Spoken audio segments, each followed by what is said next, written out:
I'm a nature nut, I'm not afraid to admit. I'm wild about the wild things and I'm proud of it. I'm just a simple case, open and shut. No doubt about it, I'm a nature nut.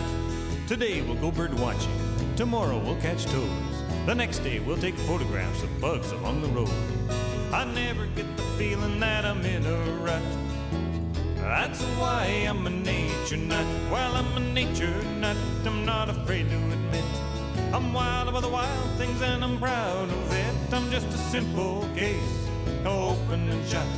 No doubt about it, I'm a nature nut.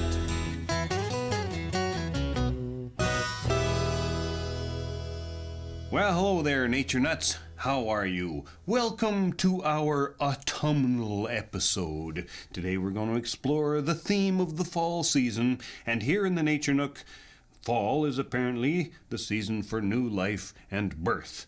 We've got a lot of neat little baby critters here, and I've got to show them off because I'm so proud of them. This is a baby leopard gecko. I call him M-head because he's got a big M on his head. This one's only a couple of weeks old now. Very attractive little lizard with a different color pattern than the adults. I like this bumblebee striped yellow and black pattern. Perhaps in nature it gives them some protection. I don't know, but it's so attractive, and they're quite cute, big-headed, brown-eyed, lovable lizards. The best news, I'm so proud of this, baby box turtles, Blue and Woogoo, my two box turtles. They laid some eggs, 3 eggs, and 2 of them hatched, and these little babies are now about 4 weeks old. They're doing very, very well. Our son Jesse, he's almost 2 now. He loves these baby turtles. He comes down and says good morning to them. Every day he knows what kind of turtles they are. Maybe the box turtles. That's right, they're box turtles. He even knows the scientific name. Carolina. Terrapene Carolina. There's no standard way to pronounce them, so any way you want to pronounce them is fair. I think he does a very good job. My first scientific name was Photostomius guernii, deep-sea luminescent fish, but of course I was 5. Boy, he's advanced. He also knows what they eat. Meatloaf. Actually, it's canned, prepared box turtle food, but if you look at the ingredients, it is a lot like meatloaf. And now, why don't we go out and see what's happening in the natural world? See what fall is really up to. Say goodbye to the camera, Jesse. Baba Kamba. Box turtles are no longer collected from the wild, so we now have to breed them in order to have them as pets. Ah, it is autumn, and the green foliage of summer has transformed itself into a tapestry of yellows, oranges, reds, and purples. It must be a really lousy time for green camouflaged bugs.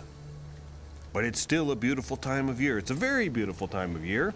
And have you ever wondered what exactly is going on inside those leaves? Well, the green in green leaves comes from chlorophyll, which is the stuff in the leaves that allows the leaf to make its own food, to photosynthesize, as they say.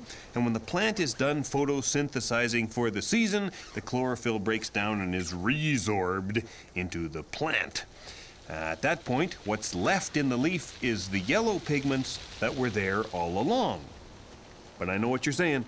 What about those red pigments? Well, apparently, as the chlorophyll is taken out of the leaves, excess sugars accumulate in the leaves, and with those excess sugars, you get the production of the red pigments. Very, very nice. What does happen to those green bugs in the fall? Well, for the most part, the birds find them and eat them, and that's that. It doesn't matter if their color says, "Leave me alone." It's just nature's way of getting the bugs out of the system so that it can turn over a new leaf in the spring. With that, I'll just bud out of here. You know, a lot of romance. It's kind of like sitting beside the phone, waiting for a date, or trying to build up your nerve to make that special phone call. And for most animals, well, a lot of animals anyway, the season of amour, the romantic time of the year, is the springtime, and we all know that. But for some, it is the fall. And here in the Bull River, many of the fishes are assembling for their own little bit of romance. For them, spring is nothing. Fall is the exciting season. Fall is when the spawning happens. And right here in front of us, we have all sorts of mountain whitefish gathering to spawn. You can see we've got some very small ones with little bars along their sides, and those ones are too young to spawn this year. They're just sort of hanging out, seeing what the oldsters are up to. The big silvery ones, they'll spawn. What happens is they lay the eggs, and the eggs are fertilized, and then the eggs will spend the entire winter nestled down in the gravel, and then they'll hatch out in the spring. This is a good time of the year to get your reproducing over with, so you can just concentrate on staying alive in the winter. Bad time of the year to be a baby fish. And oh, hey, look over there in the little side eddy. That's a mink. Hoo-hoo, far out. That's the first time we've seen a mink on this show. Probably hunting whitefish underwater, trying to catch fish. And you know, when you think about it, it's kind of weird that people associate springtime with romance. I mean, after all, compared to most other animals, people are ready to reproduce any old time of the year. That's one of the things that makes us so terribly special. Bizarre. Oh. Hello. Rudy the Trout. Nobody here by that name. Sorry. Yeah, wrong number. Okay. Nope, didn't order a pizza. No anchovies. Oh well. That's okay. No problem. See ya. Bye. I don't know what I'm thinking about romance for anyway. I should call home. See how my wife's doing. Never thought I'd get one of these cell phones, but they're actually kind of handy. Oh, answering machine.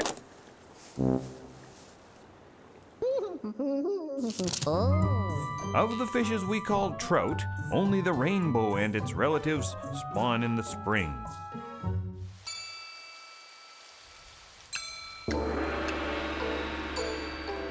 Little knowledge is not to be compared with great knowledge, nor a short life with a long one. How do we know this is so? The morning mushroom knows nothing of twilight and dawn, nor the chrysalis of spring and autumn. Yes, those were the immortal words of Chuang Tzu, one of the great Taoist sages of ancient China, and they apply equally well to creatures like these. This beautiful dark-winged mayfly and all of these tiny midges. Now think about it. They've spent their entire life up to this point underwater, in the river where the temperature doesn't change very much. About the only thing they might have noticed regarding the passing of the seasons was the change in the length of the days, and now they have emerged as adult insects, as land-based creatures. They have no mouth parts, they can't feed, they live only to reproduce, and their life might just take place, their entire adult life that is, over the course of this single gloomy October day. They'll never know anything about the passage of the seasons. Now, isn't that a profound thought? And when you come to think of it, how could a mayfly live its entire life as a mayfly in October? What does the October mayfly know of May? Or the mayfly, for that matter, of October? No, these are things that we should not think of. For a short life is not to be compared with a long one. There are so many species of midges and mayflies that you can probably find at least one any day of the year. You know, fall is also M&M time for the birds. And what that stands for is migration and molting. We all know that There are lots of species of birds that fly south in the fall. But did you know that just about every bird will also have a big molt every fall? It will replace all of its feathers. Now get a load of these ducks here. These are mallard ducks. They have just molted, and the males have what looks like a breeding plumage, which is, you might think, a little weird for the fall, but the truth is they are not going to molt again in the spring. They'll wait until after the breeding season to molt into a thing called the eclipse plumage, and right now they are looking as fresh and as beautiful and as iridescent as they ever will. Now there's some other neat things that are going on in bird molts. These house sparrows over in the willow there, you see at this time of year, the males especially are pretty dull looking, but they're not going to molt in the spring either. And it's very interesting how they get their breeding plumage. The breeding plumage, it's characterized by a very crisp black bib on the males. Right now they've just got a little black goatee underneath the bill. The way they get that bib is that the gray tips on the bib feathers wear off, exposing the black. And what you might think would be a fresh plumage in the spring is just a worn out house sparrow that is fresh right now. So, you gotta admire the M&M season for the birds. They're picking up their new feathers. They're looking as good as they ever will right now in the fall.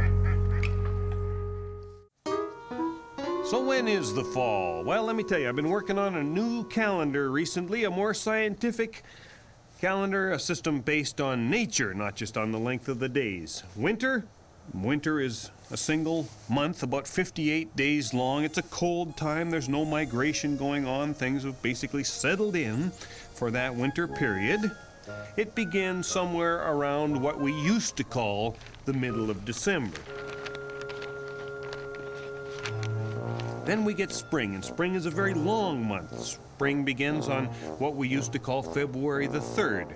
That's when the first starlings start coming back, spring migrating birds, geese. Canada geese begin their spring migration at that point too. And my friend Chris Fisher and I, we go down to the North Saskatchewan River and we look in the open water for the first water boatman water bugs, a certain sign that the season is upon us, which leads us into, well, what do we used to, it was June was the name for that time of the year in the old system. It's a warm, sweltering time. All the migration is done. All the spring migration, the fall migration hasn't yet started. Summer's over in 24 days. And then we come to the fall when the first shorebirds start to migrate back down south from the Arctic. And the beginning of fall is, somewhere around the 1st of July in the old system, and it goes on for 136 days, making a total of 365, so you can still convert from one to the other. It's a dandy system. I'm hoping it catches on. And speaking of my friend Chris Fisher, he's like me, he's a bit of a poet, and he has composed for us today a poem on the subject of fall, an autumnal poem. I do not know when fall is here. When fall is near, it's still not clear. Not at all do I know fall, for this season lacks a clear symbol. I see change, I do, from cold to hot. The stars suggest a season spot, but weather shifts some each day, and stars they live so far away. So not at all do I know fall. There is no sense or protocol. No flowers, showers, short night hours, no slush, no rush, no blooming brush. But fall is all of other sorts, clues therein I will report. See migrating crows and cold wet snows, a runny nose and bull elk blows, leader hose and leaves that froze. This is fall, I do suppose. Guess I suggest that fall be found by those who choose to peer around, for fall to find is in no book. Fall is all to those who look. That was autumn, just one of those days. And the wheels stirred the leaves as the bus pulled away. And the driver looked forward to Thanksgiving Day with his family, the dog, and his dinner. They got on at the next stop, mother and son. When they sat down, she asked him, "Now what have you done with your day at the play school and the kindergarten? Were you nice to the teacher, or what?" Mummy dear, said the boy on the bus. We sang a new song that the teacher taught us about pumpkins and fall and bountiful harvest. Would you like me to sing it for you, Mummy? Pumpkins on the game. Pumpkins on the game. Pumpkins on the game. Pumpkins on the game. How nice, said the mother, her eyes filled with pride, while the driver just smiled, and the man by my side, and the boy looked around, beaming so wide, for he'd sung us a song with real meaning. Well, at first I didn't get it. That song seemed all wrong. Pumpkins on the what? I just went along. But then it began to light up like the dawn, and I saw what that pumpkin was on. Pumpkins on the game. Pumpkins on the game. Pumpkins on the game. Pumpkins on the game.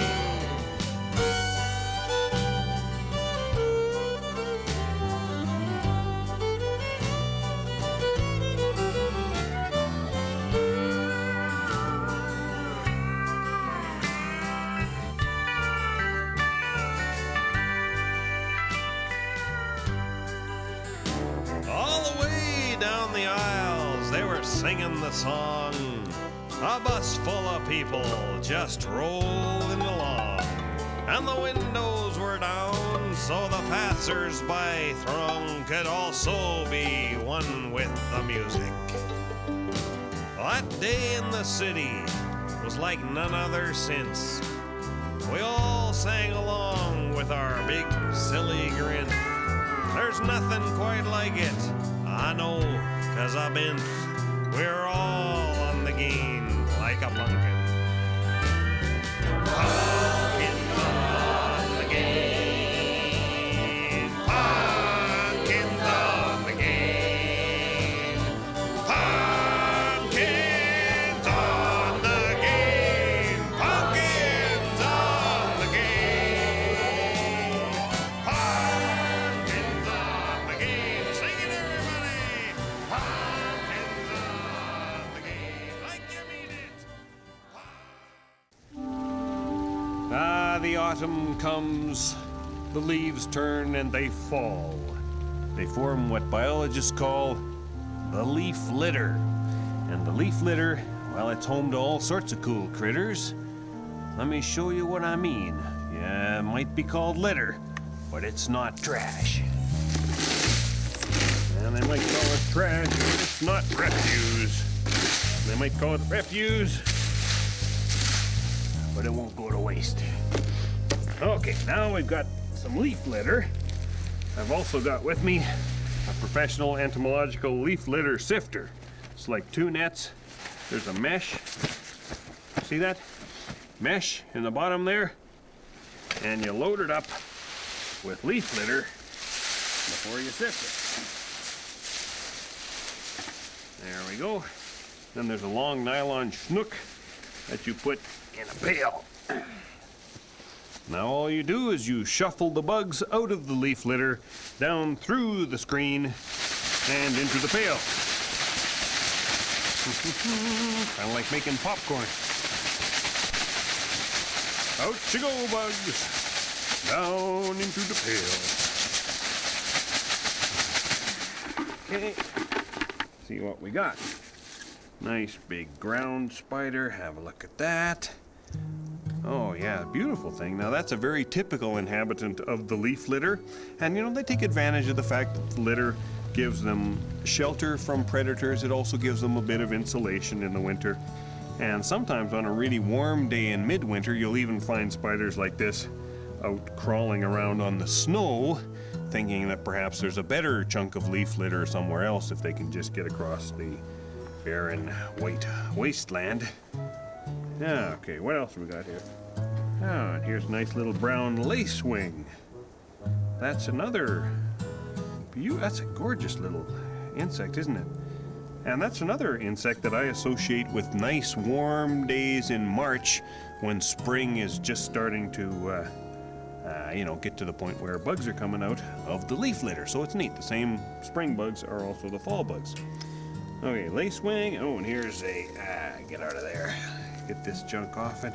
There's a rove beetle, a very slender beetle with tiny little wing covers. It doesn't look much like a beetle, but trust me, that's a beetle. That's a rove beetle. Oh, and finally there's a ladybug. And leaf litter is often full of ladybugs. In fact, here, go back in the leaf litter, guys. In fact, when gardeners clean up their leaves at the end of the season, they often find themselves feeling kind of guilty that they're disturbing all these ladybugs and other insects settling in for their nice winter snooze. And you know what? They should feel guilty. Yes, indeed, you are disturbing them. That's why I rarely rake leaves myself. But then I hate gardening. It's just the way I am. No offense. Leave them alone. Ha! The southern ladybug hibernates in people's houses, sometimes in the uncountable thousands. You know, the truth is, I'm kind of saddened by autumn every year. I get all choked up around the beginning of October, the end of insect season, the end of reptile season, end of amphibian season. But then I start looking forward to winter bird watching, and I'm okay again, because I really kind of like the changing of the seasons. I guess that's because I'm a nature nut, and I hope you are too. See you again soon. Keep your pumpkins on the gain.